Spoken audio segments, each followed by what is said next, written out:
क्या कह रहा है सर? राहुल गांधी को अगर ऑन एयर खुलेआम तौर पे ये बात कही जाती है कि उनके सीने में गोली मार देनी चाहिए, एक प्रवक्ता भारतीय जनता पार्टी के हैं पिंटू महादेव साहब, उन्होंने कहा, उसके बाद कांग्रेस लगातार चिंता में है। बहुत कई सारे सवाल हैं। होम मिनिस्टर को चिट्ठी लिखी जाती है, कांग्रेस को जवाब नहीं दिया जाता है।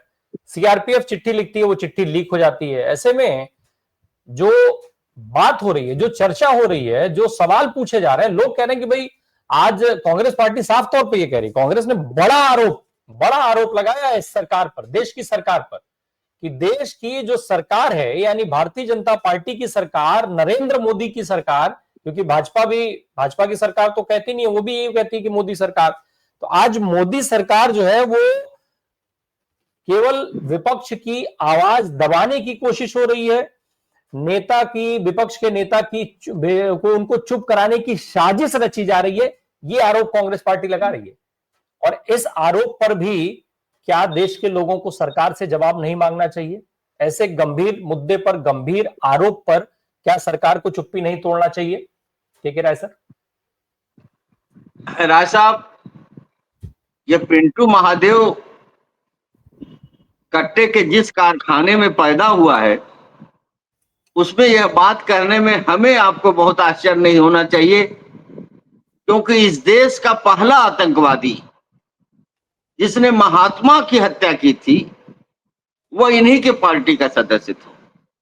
वह इन्हीं के संघ और जनसंघ और हिंदू महासभा और सावरकर और गोलवरकर के वैचारिक गर्भ से निकला हुआ था।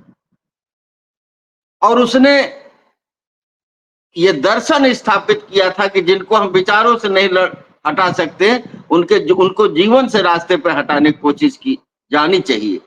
और ये जो गोडसे हो, बाबू बजरंगी हो, पिंटू महादेव हो, इनका सिलसिला चलते चला जा रहा है। और हद तो यह है, ये विरोधियों को नहीं हटाते, ये अपने लोगों को भी जो इनके रास्ते में रुकावट पैदा करता है, इनके राजनीति में कहीं चुनौती बन के आता, उसको भी हटाते हैं। अभी एक बहुत महत्वपूर्ण व्यक्ति ने एक बड़ा लंबा इंटरव्यू दिया, जिसमें उन सारे लोगों को का नाम लिया जिनको इस देश के एक बहुत बड़े विश्वगुरु ने रास्ते से हटाया, जिसमें एक उनके राज्य के गृह मंत्री थे, शायद हरेंद्र पटेल या पांड्या, कुछ ऐसे नाम था। उनके परिवार के लोग कह रहे हैं कि हरेंद्र पांड्या की हत्या क्यों की गई और किसने की, जस्टिस लोया की हत्या क्यों की गई और किसने की, ये सबको पता है। उस समय राफेल में जो गुजरात के चीफ मिनिस्टर, डिफेंस मिनिस्टर थे, उनकी जिस तरह से रहस्यमय परिस्थितियों में मौत हुई, और उनके ऑफिस से जिस तरह से फाइलें चोरी हुई, पीएमओ से जो फाइलें गई हैं, ये सारी दुनिया को पता है कि इस तरह से कौन मरवाता है। आप सुने होंगे कि फिडेल कास्ट्रो को मरवाने के लिए सीआईए ने, अमेरिका ने कम से कम 1500 बार बहुत सारे वैज्ञानिक तरीके से प्रयास किए।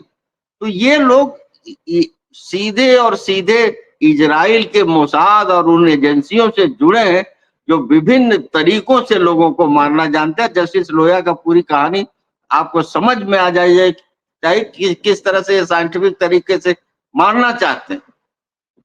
राहुल गांधी की एक स्पीच किसी प्रांत में हुई, मुकदमा किसी प्रांत में हुआ, 2 साल की सजा हाईकोर्ट से खटाखट अपील हुआ, और हमारे स्पीकर साहब, जिस आदमी का थ्रेट परसेप्शन इतना स्ट्रांग है, जिसके घर के दो जिसके पिता और जिसकी दादी की हत्या हुई हो, जो देश के प्रधानमंत्री हो, उसको आप उसका मेंबरी छीन लिए लोकसभा का, और बंगले से उनका सामान लगभग फेंकवा दिया था।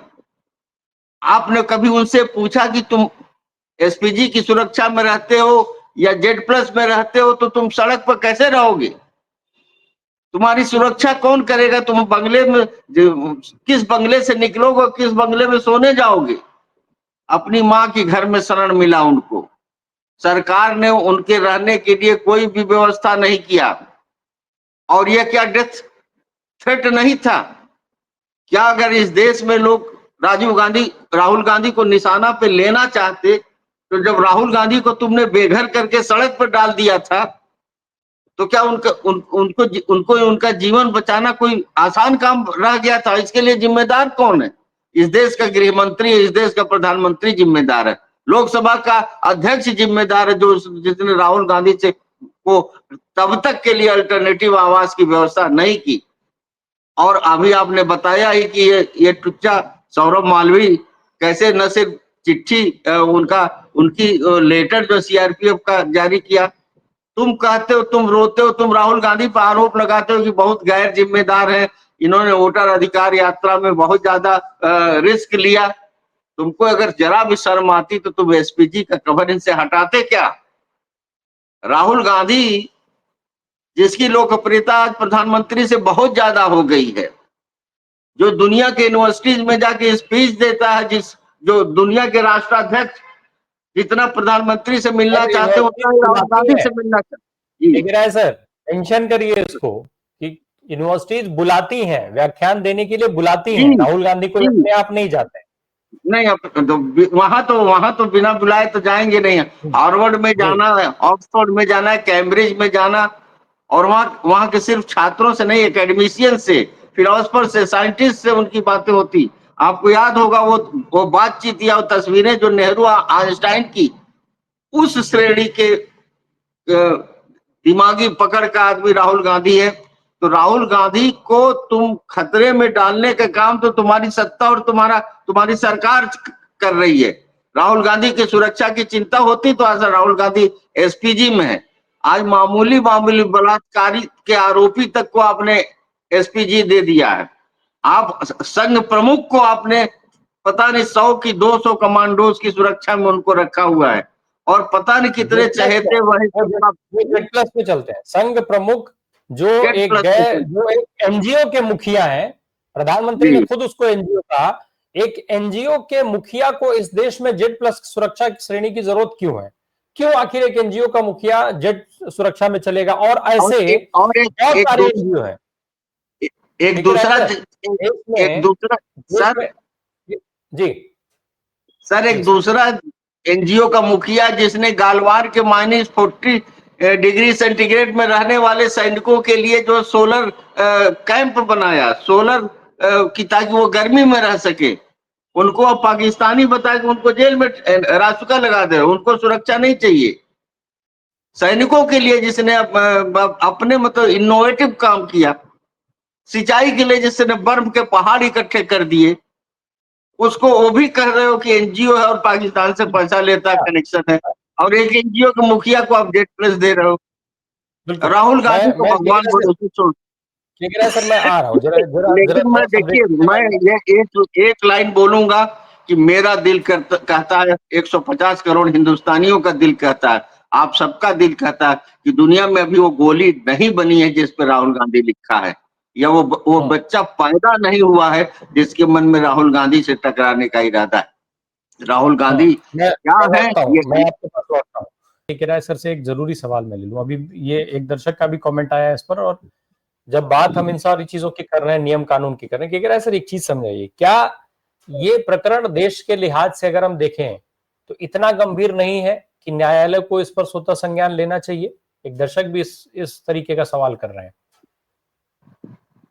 देखिए, नेता प्रतिपक्ष का संसदीय जनतंत्र में बहुत बड़ी हैसियत होती है, और ब्रिटेन में जहां से हम ये सारी प्रणाली लाए हैं, लागू किए हैं, ब्रिटेन में तो जो लीडर ऑफ द ऑपोजिशन है उसको शैडो प्राइम मिनिस्टर कहा जाता है, और उसकी बात जनता उसी तरह से सुनती और गंभीरता से लेती है जिस तरह से उस देश के प्रधानमंत्री की बात को।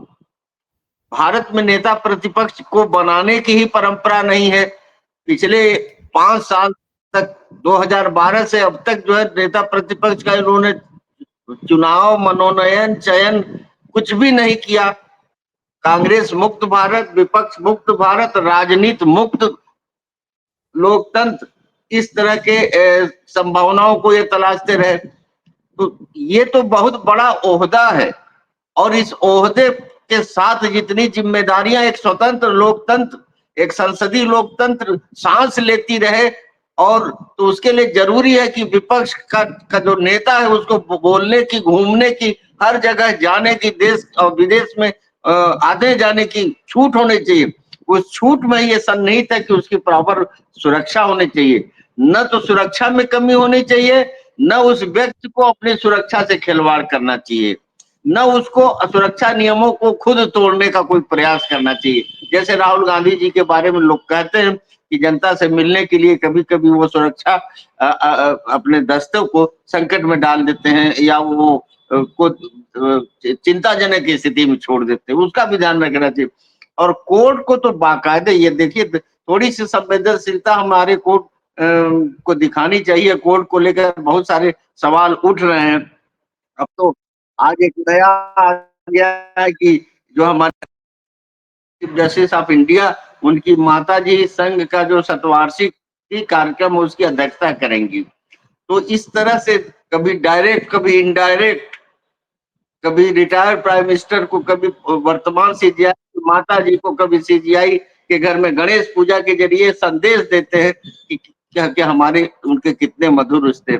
और ये सही है, आर्टिकल 21 है, जीवन सम्मान सहित और सुरक्षित जीवन का अधिकार हमारे संविधान की सबसे कीमती, जो अम्बेडकर साहब ने कहा कि अनुच्छेद 21 सबसे कीमती अनुच्छेद है, उसके तहत उनकी शरीर, हेल्थ, उनके लिम्स और उनके लाइफ, उनका पूरा शारीरिक अस्तित्व उसके अंतर्गत ही आता है। तो न्यायालय को तो निगरानी करनी ही चाहिए। न्यायालय बहुत सारे मसलों पर लोगों को बॉडीगार्ड देता है, लोगों को वो आर्म्स का पूरा, बहुत सारे ऐसी रिटें आती जाती हैं हाई कोर्ट में, जिसमें लोग अपने सुरक्षा के लिए कोर्ट से कहते हैं कि हमको जो है आर्म्ड कोई पीएससी का कोई सिपाही हम लोग को पुलिस का दिया जाए। और इस तरह बहुत सारे जजमेंट भी है कि अगर अगर सिक्योरिटी थ्रेट है किसी नागरिक को, तो सरकार का दायित्व है और कोर्ट का भी दायित्व है कि उसके जीवन की सुरक्षा का बंदोबस्त करें।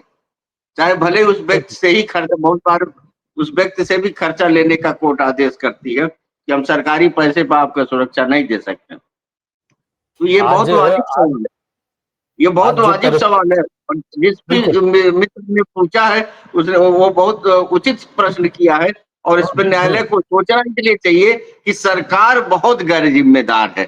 सरकार ने जिस तरह इनको बंगले से निकाला और जिस तरह इनको सड़क पर छोड़ दिया, और अगर ये माँ के घर में न गए होते तो क्या ये कांग्रेस के कार्यालय में टूटे फूटे उस पुरानी बिल्डिंग में शरण लेते? तो सरकार